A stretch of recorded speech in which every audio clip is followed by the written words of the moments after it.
జోగి రమేష్ గారికి సంబంధించి ఏదో వ్యాఖ్యలకు సంబంధించినటువంటి వీడియోను ప్లే చేశారు వాళ్ళు. అవునండి, అవును. అదే అదే ఆ ఆడియోని టీవీ పైలో ఏ రోజు కూర్చోలేదండి. ఆ కూర్చున్న అతని పేరు కూడా మనం చెప్పుకోకూడదు. అంత ప్రముఖమైన వ్యక్తి అయితే కాదు. నేను ఎప్పుడు మా పార్టీలో కూడా చూడలేదు.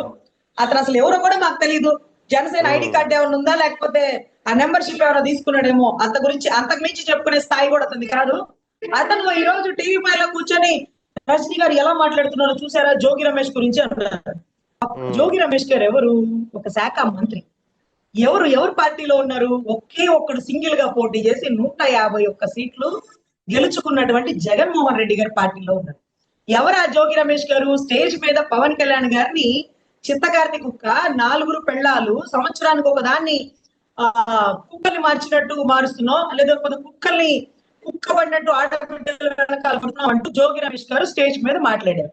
అదే జోగి రమేష్ గారు చంద్రబాబు గారి కార్యాలయంకో వారింటి మీదకో కూడా 4-5 జీపులు తీసుకొని వెళ్ళినారు. ఆ జోగి రమేష్ గారికి ఎదురెళ్ళింది ఎవరు? లాయర్ రజని. దేనికోసం?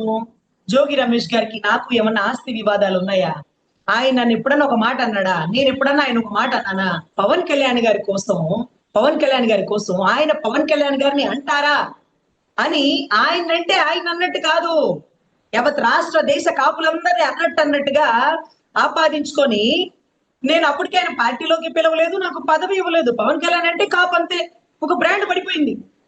కానీ ఇప్పుడు లెక్కలు ఈక్వేషన్స్ మారుతున్నాయి, ఇంకా మారుతాయిలేండి, whatever it may be. So ఆ రోజు నేను మాట్లాడిన దాన్ని ప్లే చేసి రజనీ గారు ఇలా మాట్లాడారంట. అరే రజనీ గారు మీ పార్టీలో ఉన్నప్పుడే మాట్లాడారు, అదే టీవీ పైలోనే మాట్లాడారు చాలా చోట్ల. మరి అప్పుడు మీకు తప్పు అనిపించలేదు, ఇప్పుడు ఎందుకు తప్పు అనిపిస్తుంది? అప్పుడు ఎవరికి తప్పు అనిపించాలి? జోగి రమేష్ గారికి తప్పు అనిపించాలి. నేను ఎవరికి క్షమాపణ చెప్పుకోవాలి? జోగి రమేష్ గారి భార్యకి క్షమాపణ చెప్పుకోవాలి. కానీ నన్ను ఎవరు విమర్శించాలి? జోగి రమేష్ గారు విమర్శించాలి. కానీ ఆయన ఎందుకు విమర్శించలేదో తెలుసా? ఆయన వీడియో చూడగానే నాకు ఫోన్ చేసినారు. ఫోన్ చేసి, అమ్మ రజని, మీరేమి బాధపడాల్సిన పని లేదు, మీకు నాకేమి ఆస్తి వివాదాలు లేదు, మీరేమి నన్ను కావాలని వ్యక్తిగతంగా తిట్టింది కాదు, ఆ పవన్ కళ్యాణ్ గారి పిచ్చి అభిమానం అలాగే ఉంటది మీకు. ఆయన మీద ఉండే అభిమానంతో నేను ఆయన్ని అన్నానన్న కోపంతో మీరు నన్ను అన్నారే కానీ నన్ను గాని నా భార్యని గాని వ్యక్తిగతంగా విమర్శించే ఉద్దేశం మీకు లేదు. వాళ్ళు రెచ్చగొడతారు మీరు అన్నారని నేనేమన్నా ఆ రోజు నేను విమర్శించానా? నేనేమన్నా మీ మీదకి తిరుగుబాటు చేయించినానా? నేనేమని మా బ్లూ కలర్ బుక్ లో మీ పేరు రాసి మీ మీద కేసులు వేసినానా? నన్ను అన్నారని ఎందుకు అనలేదంటే, మీరు పవన్ కళ్యాణ్ గారి అభిమాన ట్రాప్ లో ఉన్నారు కాబట్టి ఆయన ఏమన్నా అనగానే మీరు తిరగది పనేస్తారు. అంత మాత్రానికి మీరు మాకు శత్రువు అవరండి. మీరేం బాధపడాల్సిన పని లేదు. రజనీ గారు ఆ వీడియో చూడగానే రజనీ గారు నన్ను ఇలా అన్నారా అని నాకు బాధ కలగడం కంటే, అరే ఒక మినిస్టర్ని నన్ను ఎదిరించింది, అరే ముఖ్యమంత్రికి ఎదురు వస్తుంది దేనికి? పవన్ అన్న అంటే నాకు అభిమానం సార్. పవన్ అన్న మా కాపోడు సార్. మా కాపోడు ముఖ్యమంత్రి అవడం కోసం 151 సీట్లు అతన్ని వదిలేసి, మా కుటుంబం వైసీపీలో ఉన్నా సరే మేమందరం కాదనుకుని వచ్చేసి ఈ రోజు ఆయన కోసం పనిచేసినాను అని నువ్వు కంటదడి పెట్టిన విషయం నేను చూసినాను తల్లి. నేనేమి తప్పుగా అనుకోలేదు రజనీ గారు. అయినా సరే మీకు చెప్తున్నాను, మీరు మా మీద దాడి చేసినప్పుడు పార్టీలకు అతీతంగా నిబద్ధతగా మీరు మాట్లాడిన తీరు మాకు నచ్చింది. మీరు ధర్మంగా మాట్లాడుతున్నారు. ఆ రోజు మాట్లాడిన ఆయన మీద ప్రేమతో, కాపుల మీద కులాభిమానంతో మాట్లాడారే కానీ వ్యక్తిగతంగా ఏమీ లేదు.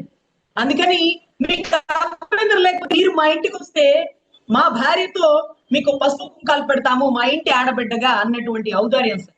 చాలా సిగ్గనిపించింది ఆయన అలా మాట్లాడుతుంటే. ఐఎమ్ సారీ సార్, ఆ రోజు అలా మాట్లాడకుండా ఉండాల్సింది సార్. సార్ మేడం కూడా సారీ చెప్తాను సార్. ఆ రోజు ఆయన అనేటప్పటికి కోపం వచ్చేసింది సార్. అన్నంటే మాకు కొంచెం అభిమానం సార్ ఆ మనసులో. అంటే అమ్మ నువ్వు బాధపడతావనే నేనే నీకు ఫోన్ చేసిన. నువ్వేం బాధపడాల్సిన పని లేదు. నువ్వు కుదిరితేరా, మళ్ళీ నా దగ్గరకు వస్తే వైసీపీ అనుకుంటారని అనుకోవద్దు. ఏమి బాధపడదు. ఎవరు ఏదో అనుకుంటారో నువ్వెందుకు బాధపడతావు? ఏమి అనుకోకమ్మా, నేనేమి బాధపడట్లా. నువ్వు మా గురించి ఎన్ని మాట్లాడినా, ఈ రోజు వాళ్ళ వీడియోలు ఎన్ని బయటికి తీసుకొచ్చినా అదంతా మీ పవనన్న మీద నీకు ఉండేటటువంటి అభిమానంతో 151 సీట్ల వాడికి ఎదురుగా వెళ్ళు. దానికి ధైర్యానికి మెచ్చుకోవచ్చు. కానీ అలాంటి వ్యక్తి నీలాంటి ఆడబిడ్డ మీద కోమట్టు ముద్ర వేసి వదులుకున్నాడు చూడు, అది వారి కర్మ. సో ఎనీవే, మా ఇంటి ఆడబిడ్డగా నేను పిలుస్తున్నాను తల్లి.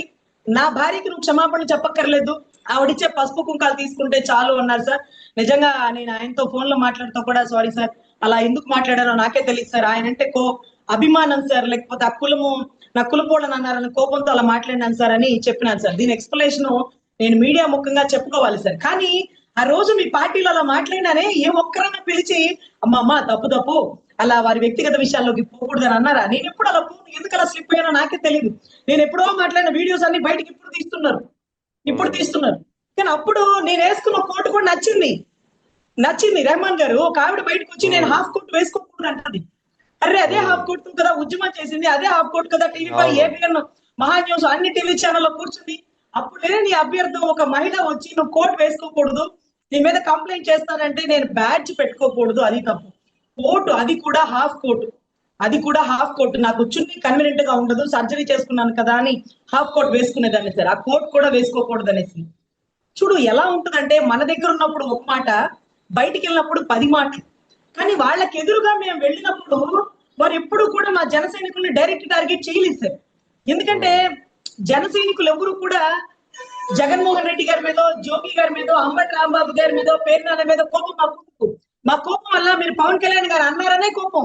అంతకు మించి మాకు ఆస్తి వివాదాలు, వ్యక్తిగత కోపాలు ఏమి ఉండవు కదా సార్. సో ఇంత గొప్పగా అర్థం చేసుకున్నారు. అదే మాదిరిగా పార్టీలోంచి వెళ్ళిపోయిన వారిని ఎక్కడా కూడా విమర్శించలేదు, వారి వ్యక్తిగత విషయాల్లోకి పోలేదు అనే దానికి మళ్ళీ ఒకసారి టీవీ5 సాక్షిగా మరొక్కసారి వారి బుద్ధిని బయట పెట్టుకున్నందుకు దయచేసి అది మీ విజ్ఞతకే వదిలేస్తున్నా. నేను అన్ని మాటలు మాట్లాడానన్నా సరే వాళ్ళు తిట్టుకోకపోగా నువ్వు ఆయన మీద ఉండే అభిమానంతో మాట్లాడావమ్మాయి, నేను ఎందుకు తప్పుగా అనుకుంటాం, అయినా సరే మేము కూడా మాట్లాడినాం కదా, నువ్వు మాట్లాడినావు ఏముంది, అయిపోయింది పో, దానికి బాధపడాల్సిన పనే ఉంది, అది వాళ్ళ బుద్ధి. అది మేము ఏ రోజున సాక్షిలో బాలినేని గారు గతంలో ఇలా అన్నారు, బాలశౌరి గారు ఇలా అన్నారు, శ్రీకృష్ణదేవరాయలు అప్పుడు ఇన్ని మాటలు మాట్లాడాడని ప్లే చేసామా? చెయ్యం.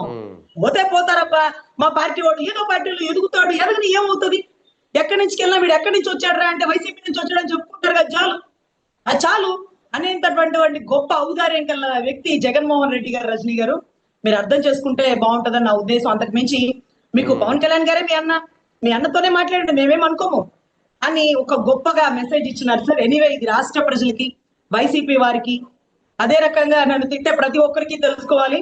ఎనీవే ఇది చాలా తప్పు. ఇటువంటి సాంప్రదాయాన్ని పెంచి పోషించకండి. గ్యాగ్ ఆర్డర్ తెచ్చుకునేంత ఆర్థిక స్తోమతలు, అంత అవసరాలు కూడా మాకు లేవు. తప్పుని తప్పు అన్నాము. ఆ రోజు అన్నని విమర్శించినారు కాబట్టి ఎంతటి వారినైనా ఎదిరించినాము. ఈ రోజు మేము ఎదిరించిన వాళ్ళు మమ్మల్ని తప్పుగా అనుకోట్లా. మేము ఎవరి పక్షాన నుంచొని ఎదిరించినామో వారు మాలో లోపాలు ఎంచుతున్నారు. అదే లోపాలు అప్పుడే ఎంచుంటే బాగుండేది. ఆ మాట అన్నాక 8 నెలల తర్వాత పవన్ కళ్యాణ్ గారి పార్టీలోకి తీసుకున్నారు. ఆ మాట అన్న తర్వాత ఆ మాట మరి అప్పుడు తెలియలేదా? ఈ ప్యానెల్లో కూర్చున్న వ్యక్తి ఎవరో కూడా నాకు తెలియదు, అది మా జనసేనలో కూడా ఎవరికి తెలియదు పెద్దగా. అయితే ఈ వ్యక్తి అప్పుడు సలహా ఇచ్చి ఉండాల్సింది. సో ఎనీవే ఇవన్నీ బయటకు వస్తుంటే నా కోసం నేను ఒక్క మీ ఛానల్లోనే మాట్లాడుతున్నాను సార్, మీకు తెలుసు కదా. ఏ సాక్షిలో కూడా మాట్లాడలేదు, ఇంకా ఏ ఛానల్స్ కూడా నన్ను పిలవు. కానీ నేను మీ ఛానల్లో ఏం మాట్లాడుతున్నానో వింటూ ప్రతిరోజు నా కోసం ఒక 10 మంది సోషల్ మీడియా వాళ్ళు వర్క్ చేస్తున్నారంటే నన్ను ఎంత అప్గ్రేడ్ చేయడానికి వాళ్ళు తాపత్రయపడుతున్నారో నాకు అర్థమవుతుంది సార్. అదే నాకు ఆశ్చర్యం. ఒక వ్యక్తి గురించి అసలు నేను టీవీ5 లో మళ్ళీ రాననుకున్నాను సార్, కానీ టీవీ5 లో పవన్ కళ్యాణ్ గారి పక్కన నా ఫోటో పెట్టారు. టీవీ5 లో నా గొంతు వినపడదు అనుకున్నా, కానీ నా వాయిస్ రికార్డింగ్ వినిపించినారు. ఇంకేమనుకోవాలా, నేను గెలిచినానా ఓడినానా? ఓడి గెలిచినానేమో అనిపిస్తుంది సార్. సో ఎనీవే అది వాళ్ళ విఘ్నత, అది వాళ్ళ కర్మ, అది వాళ్ళ పార్టీ లెక్క. ఈ రోజు పవన్ కళ్యాణ్ గారి పార్టీలోంచి బయటకు వచ్చినా సరే నెత్తిన రూపాయి పెడితే పావలా పెట్టదని ఇదే పచ్చ మీడియాలు మురుగుతాయి. సో ఎనీవే ఏదో చేయాలని తాపత్రయపడుతున్నాడు, ఎవరినో సీఎం చేయాలని తాపత్రయపడుతున్నారు కాబట్టి చేయండి. ఈక్వేషన్స్ ఎలా ఉంటాయి, ఎలా మారుతాయి అనేది ప్రజల సమాధానంగా తెలుస్తుంది సార్.